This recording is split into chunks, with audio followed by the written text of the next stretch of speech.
नमस्कार स्टूडेंट्स, फिर से स्वागत। हम लास्ट कक्षा में हम लोगों ने सुजान भगत पाठ में सुजान कैसे गुस्सा होके बैठा रहता है और बुलाकी उसे समझानी चाहती है ये हमने देखा था। ನಾವು ಕಳೆದ ತರಗತಿಯಲ್ಲಿ ಮಕ್ಕಳೇ ಸುಜಾನ್ ಯಾವ ರೀತಿ ಮರದ ಕೆಳಗಡೆ ಕೋಪ ಮಾಡ್ಕೊಂಡು ಹೋಗಿ ಕೂತಿರ್ತಾನೆ ಮತ್ತೆ ಬುಲಾಕಿ ಹೋಗ್ಬಿಟ್ಟು ಅವನ್ನ ಸಮಾಧಾನ ಮಾಡಕ್ ನೋಡ್ತಾಳೆ, ಇದಿಷ್ಟು ನೋಡಿದ್ವಿ ಮುಂದೆ। ಬಟ್ ಸಮಾಧಾನ ಆಗಿರಲ್ಲ ಅಲ್ಲಿ सुजान के सामने अब एक नई समस्या खड़ी हुई थी। वह बहुत दिनों से घर का स्वामी था और अब भी ऐसा ही समझता रहा। परिस्थिति में कितना उलटफेर हो गया था इसकी उसे खबर ना थी। उसके सेवा सम्मान करते थे, यह बात उसे भ्रम में डाले हुई थी। लड़के उसके सामने चिलम नहीं पीते, खाट पर नहीं बैठते, क्या यह सब उसके गृह स्वामी होने का प्रमाण न था? पर आज उसे यह ज्ञात हुआ कि यह केवल श्रद्धा थी, उसके स्वामित्व का प्रमाण नहीं। अब तक जिस घर में राज्य किया उसी घर में पराधीन बनकर वह नहीं रह सकता था। उसके श्रद्धा की चाह नहीं, सेवा की भूख नहीं, उसे अधिकार चाहिए। वह इस घर पर दूसरों का अधिकार नहीं देख सकता, मंदिर का पुजारी बनकर वह नहीं रह सकता। ಅಂದ್ರೆ ಸುಜಾನ್ ಈಗ ಒಂದು ದೊಡ್ಡ ಸಮಸ್ಯೆ, ಮುಂದೆ ಒಂದು ಸಮಸ್ಯೆ ಅಂದ್ರೆ ಚಾಲೆಂಜ್ ಬಂದಿದೆ। ಏನು ಅಂತಂದ್ರೆ ಅವನು ಇಷ್ಟು ದಿನ ಯಾವ ಭ್ರಮೆಯಲ್ಲಿ ಇದ್ದ ಅಂತಂದ್ರೆ ಮಕ್ಕಳು ಹೆಂಡತಿ ತನ್ನ ಯಾವ ರೀತಿ ಹೊರಗಡೆ ಊರಲ್ಲಿ ನನಗೆ ಮರ್ಯಾದೆ ಇದೆ ಅದೇ ರೀತಿ ಮನೆಯಲ್ಲೂ ನನಗೆ ತುಂಬಾ ಮರ್ಯಾದೆ ಇದೆ, ನನ್ನ ಮಕ್ಕಳು ನನ್ನ ಮುಂದೆ ಕುತ್ಕೊಂಡು ಊಟ ಮಾಡಲ್ಲ, ತುಂಬಾ ಹೆದರ್ಕೋತಾರೆ, ಅದು ಇದು ಅಂತೆಲ್ಲ ಅನ್ಕೊಂಡಿದ್ದ। ಬಟ್ ಇಲ್ಲಿ ತನ್ನ ಮರ್ಯಾದೆ, ಗೌರವ, ತನ್ನ ಅಧಿಕಾರ ಎಲ್ಲ ಕಳ್ಕೊಳ್ತಾ ಇದ್ದೀನಿ ಅನ್ನೋದೊಂದು ಇವತ್ತು ಒಂದು ಅರ್ಥವಾಗ್ತಿದೆ, ಅರಿವಾಗ್ತಿದೆ। ಅದಕ್ಕೆ ಈಗ ಮತ್ತೆ ಏನ್ ಮಾಡ್ತಾನೆ ಅನ್ನೋ ಅಧಿಕಾರ ಚಾಹೆ, ನನಗೆ ನನ್ನ ಅಧಿಕಾರ ಮತ್ತೆ ವಾಪಸ್ ಬೇಕು ಅಂತ ಮಾಡ್ತಾನೆ। ना जाने कितने रात बाकी थी, सुजान ने उठकर उड़ासे से बैलों का चारा काटना शुरू किया। सारा गांव सोता था पर सुजान करवी काट रहे थे। इतना श्रम उन्होंने अपने जीवन में कभी ना किया था। जब से उन्होंने काम करना छोड़ा था बराबर चारे के लिए हाय हाय पड़ी रहती थी। शंकर भी काटता था, भोला भी काटता था, पर चारा ना पूरा पड़ता था। आज वह इन लौंडों को दिखा देंगे चारा कैसे काटना चाहिए। उनके सामने कटिया का पहाड़ खड़ा हो गया। टुकड़े की कितने महीने और सुडोल थे, मानो सांचे में ढाले गए हो। ಅಂದ್ರೆ ಇಲ್ಲಿ ಏನಾಗಿದೆ ಅಂತಂದ್ರೆ ಆ ರಾತ್ರಿಯಿಂದ ನನ್ನ ಮನಸ್ಸಲ್ಲಿ ಚಾಲೆಂಜ್ ಬಂತಾ ಇರೋದು ನನಗೆ ಅಧಿಕಾರ ಬೇಕು ಅಂತ।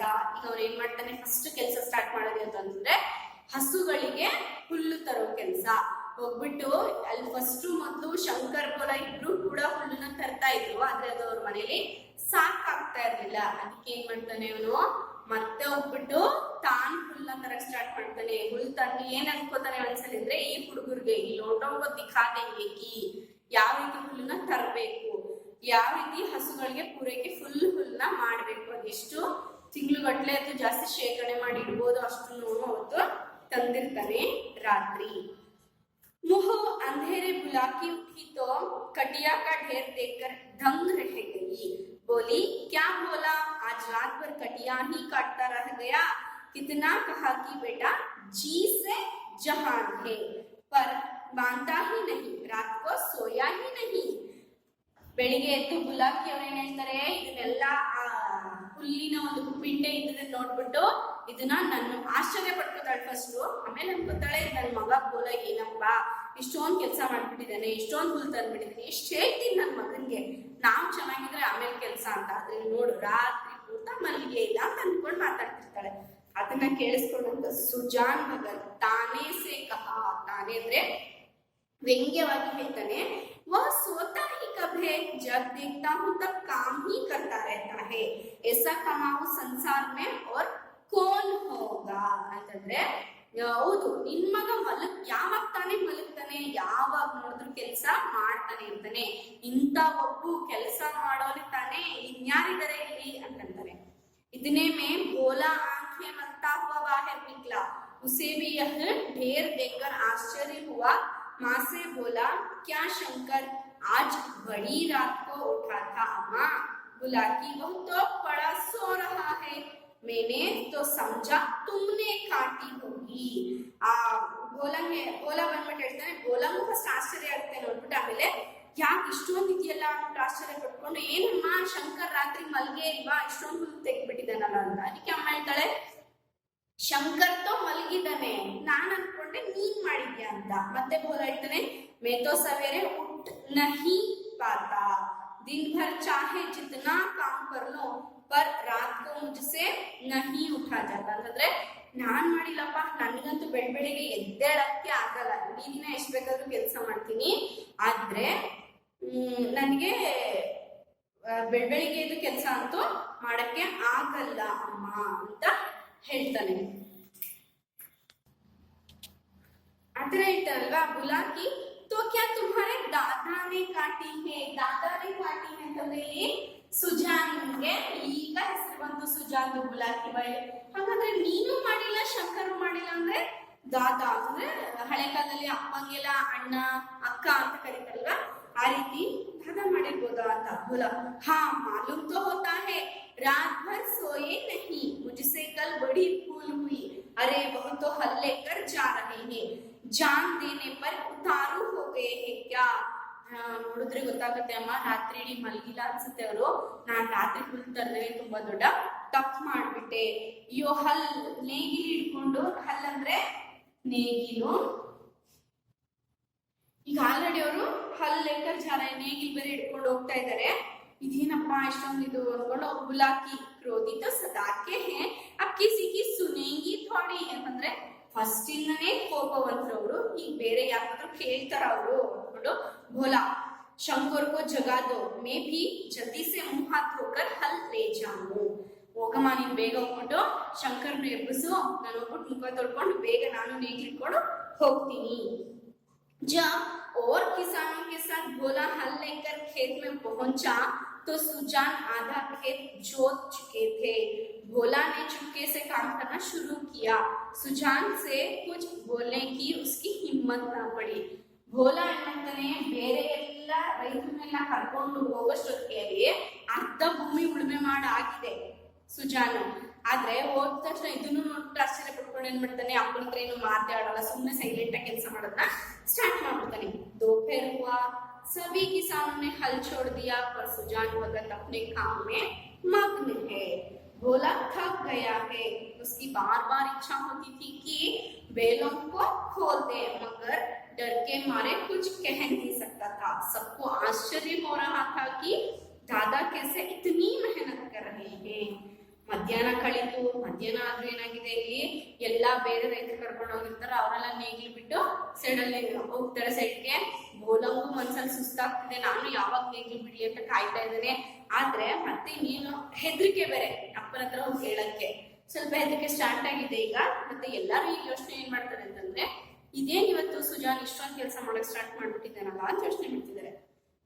ಆಕೆ ಡರ್ತೆ ಡರ್ತೆ ಬೋಲಾ, दादा तो दोपहर हो गया, हल खोल देना ಅಂತ ಹೇಳ್ಬಿಟ್ಟು ಮೆತ್ತಿಗೆ ದಾದಾ ಅಂದ್ರೆ ಅಪ್ಪ, ನಾನೀಗ ನೇಗಿಲ್ನ ಬಿಚ್ಚಲಾ, ಮಧ್ಯಾಹ್ನ ಆಯ್ತಲ್ಲ ಅಂತ.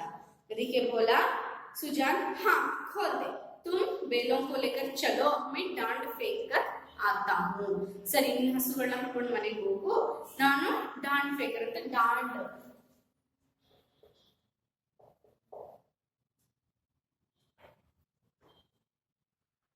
ಬಿತ್ತನೆ ಬೀಜನ ಹಾಕ್ಬಿಟ್ಟು ಬರ್ತೀನಿ ಅಂತ ಹೇಳ್ತಾನೆ.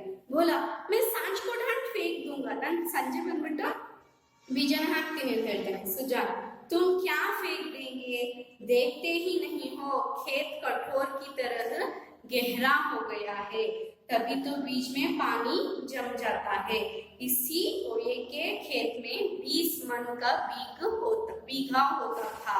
तुम लोगों ने इसका सत्यानाश कर दिया. ಎಷ್ಟು ಕಠೋರವಾಗ್ಬಿಟ್ಟಿದೆ ಭೂಮಿ. ಈ ಟೈಮಲ್ಲಿ ಉಳುಮೆ ಮಾಡಿದ್ಮೇಲೆ ನಾವು ಬಿತ್ತನೆ ಬೀಜನ ಹಾಕ್ಬೇಕು. ಆದ್ರೆ ನೀವುಗಳು ಏನ್ ಮಾಡಿದೀರಾ ಅಂತಂದ್ರೆ ಇದನ್ನೆಲ್ಲ ಸತ್ಯನಾಶ ಮಾಡಿಟ್ಬಿಟ್ಟಿದ್ದೀರಾ ನಿಮ್ ಕೈಗೆ ಅಧಿಕಾರ ಸಿಕ್ಕ ಮೇಲೆ. बैल खोल दिए गए. बोला बैलों को लेकर घर चला, पर सुजान डांड फेंकते रहे. आधे घंटे के बाद डांड फेंककर वह घर आए, मगर थकान का नाम ना था. नहा खाकर आराम करने के बदले उन्होंने बैलों को सहलाना शुरू किया. उनकी पीठ पर हाथ फेरा, उन्हें पैर मले, पूछ सहलाई, बैलों की पूछ खड़ी थी, सुजान के गोद में सिर रखे उन्हें अकथनीय सुख मिल रहा था। बहुत दिनों के बाद आज उन्हें यह आनंद प्राप्त हुआ था। उनकी आंखों में कृतज्ञता भरी हुई थी, मानो वे कह रहे थे, हम तुम्हारे साथ रात दिन काम करने को तैयार है ಅಂತಂದ್ರೆ ಹಸುಗಳನ್ನ ತಗೊಂಡು ಮನೆಗೆ ಹೋಗಾಯ್ತು. ಈಗ ಸಂಜೆ ಆಗಿದೆ, ಮುಕ್ತಿ ಬೀಜನ ಹಾಕಿ ಸುಜಾನ್ ಮನೆಗೆ ಬಂದಿದ್ದಾನೆ. ಮನೆಗೆ ಬಂದ್ಮೇಲೆ ಊಟ ಮಾಡಿ ಸ್ನಾನ ಮಾಡಿ ರೆಸ್ಟ್ ಏನ್ ತಗೋತಾ ಇಲ್ಲ ಅವರು. ಮತ್ತೆ ಏನ್ ಮಾಡಿದ್ದಾರೆ, ಕೆಲಸನ ಸ್ಟಾರ್ಟ್ ಮಾಡಿದ್ದಾರೆ. ಏನ್ ಕೆಲಸ ಅಂತಂದ್ರೆ ಹಸುಗಳಿಗೆ ಹೋಗ್ಬಿಟ್ಟು ಅದ್ರ ಬೆನ್ನು ಸವರೋದು, ಅದ್ರ ಬಾಲ ಪೂಂಚ್ ಅಂದ್ರೆ ಬಾಲ ಸವರೋದು, ಅದನ್ನೆಲ್ಲ ಮಾಡ್ತಾ ಇದ್ದಾರೆ. ಅಂದ್ರೆ ಅವ್ರಿಗೂ ಹಸುಗಳಿಗೆ ಏನ್ ಅನಿಸ್ತಿದೆ ಅಂತಂದ್ರೆ, ಈಗ ನಾನು ನಿಮ್ ಜೊತೆ ಕೆಲಸ ಮಾಡಕ್ಕೆ ಇಡೀ ರಾತ್ರಿ ಇಡೀ ದಿನ ರೆಡಿ ಆತರ ಅನ್ನಿಸ್ತಿದೆ. ಅದು ಕೃತಜ್ಞತಾ ಭಾವ, ಹಸುಗಳು ಕೃತಜ್ಞತೆಯನ್ನ ಇದ್ ಮಾಡ್ತಾ ಇದ್ದಾರೆ. अन्य कृषकों की भांति बोला, अभी कमर सीधी कर रहा था कि सुजान ने फिर हल उठाया और खेत की ओर चले। दोनों बैलों उमंग से भरे दौड़ चले आते, मानो उन्हें स्वयं खेत में पहुंचने की जल्दी थी. ಅಂದ್ರೆ ಬೇರೆ ಒಬ್ಬ ಕೃಷಕ ಹೋಗಿದ್ದಾರೆ ಅಂತಂದ್ರೆ ಬೇರೆ ವ್ಯವಸಾಯದವ್ರನ್ನ ಕರ್ಕೊಂಡು ಹೋಗಿದ್ನಲ್ಲ, ಅದೇ ರೀತಿ ಏನ್ ಮಾಡ್ತಾ ಇದ್ದಾನೆ, ಭೂಲ ಇಲ್ಲಿ ಕಂಬರ್ ಸಿಡಿಕರ ಸ್ವಲ್ಪ ಮಲ್ಲಿಗೆ ಆರಾಮಾಗಿ ಹೋಗ್ತಿದ್ದಾನೆ. ಆದ್ರೆ ಸುಜಾನ್ ಮತ್ತೆ ಏನ್ ಮಾಡಿದ್ದಾರೆ, ನೇಗಿ ಹಿಡ್ಕೊಂಡು ಹೊರಟ್ರು. ಮತ್ತೆ ಅದ್ರ ಜೊತೆ ಹಸುಗಳು ಯಾವ ರೀತಿ ಹೋಗ್ತಾ ಇದೆ ಅಂದ್ರೆ, ಸುಜಾನ್ಗಿಂತ ಬೇಗ ಹಸುಗಳಿಗೆ ಇರ್ಬೋದು ಆ ರೀತಿ ಹೋಗ್ತಾ ಇದ್ದಾವೆ. ಭೋಲಾನೆ मड़ैया में लेटे लेटे पिता के हल लिए जाते देखा, पर उठ ना सका, उसकी हिम्मत छूट गई. उसने कभी इतना परिश्रम ना किया था. उसे बनी बनाई गृहस्थी मिल गई थी, उसे ज्योतियों चला रहा था. इन दामों वह घर का स्वामी बनने का इच्छुक ना था. जवान आदमी को 20 धंधे होते हैं, हंसने बोलने के लिए, गाने बजाने के लिए भी तो उसे कुछ समय चाहिए. ಅಂತಂದ್ರೆ ಬೋಲಾ ಇನ್ನು ಮಂಡಯ್ಯ ಅಂದ್ರೆ ಹೊಸದಲ್ಲಿ ಇದ್ದಾನೆ. ಆದ್ರೆ ಏನಾಗಿದೆ, ಸುಜಾನ್ ಮತ್ತೆ ಹೊರಡ್ತಾ ಇದ್ದಾರಲ್ವಾ, ಅದನ್ನ ನೋಡ್ಬಿಟ್ಟು ಎದ್ದೇಳಕ್ ಆಗ್ತಾ ಇಲ್ಲ. ಅವ್ರು ಹೋಗ್ತಾ ಇರೋದ್ ನೋಡಿದ್ರು ಇಲ್ಲಿ ಎದ್ದೇಳ್ತಾ ಇಲ್ಲ. ಮತ್ತೆ ಏನ್ ಹೇಳ್ತಾನೆ, ನಾನು ಇದುವರೆಗೂ ಇಷ್ಟೊಂದು ಕಷ್ಟ ಪಟ್ಟೇ ಇರ್ಲಿಲ್ಲ, ಇಷ್ಟೊಂದು ಕೆಲಸನ ನೀನು ಇದುವರೆಗೂ ಮಾಡಿ. ಯಾಕಂದ್ರೆ ಬನಿ ಬನಾಯಿ ಗೃಹಸ್ಥಿ ಅಂತಂದ್ರೆ ಆಲ್ರೆಡಿ ತಂದೆ ಮಾಡಿಟ್ಟಿದ್ದ ಕೆಲಸ ಎಲ್ಲ ಅವ್ನಿಗೆ ಸಿಕ್ಕಿದೆ. ಅಂದ್ರೆ ಏನ್ ಮಾಡ್ಬೇಕು ಏನು ಎತ್ತ ಎಲ್ಲ ಇದ್ದಿದ್ದಿನ ಕಂಟಿನ್ಯೂ ಮಾಡ್ತಾ ಇದ್ದಾನೆ ಕೆಲಸನ. ಮತ್ತೆ ಇವ್ನಿಗೆ ಏನು ಸ್ವಲ್ಪ ಜವಾನ್ ಅಂತಂದ್ರೆ ಈಗ ವಯಸ್ಸಿನ ಹುಡುಗ ಅಲ್ವಾ, ಅವ್ನಿಗೆ ಫ್ರೆಂಡ್ಸ್ ಜೊತೆ ಮಾತಾಡಿರುತ್ತೆ, ಸ್ವಲ್ಪ ಹಾಡ್ಗಿಡ್ ನೋಡೋದಿರುತ್ತೆ, ಅದೆಲ್ಲ ಇರುತ್ತೆ. ಪಡೋಸಂಖ್ಯೆ ಗಾಂವ್ ದಂಗಲ್ ಹೊರ ಹಾಕ, ದಂಗಲ್ ಅಂತ ಹೇಳ್ತಾರ ಕುಸ್ತಿ,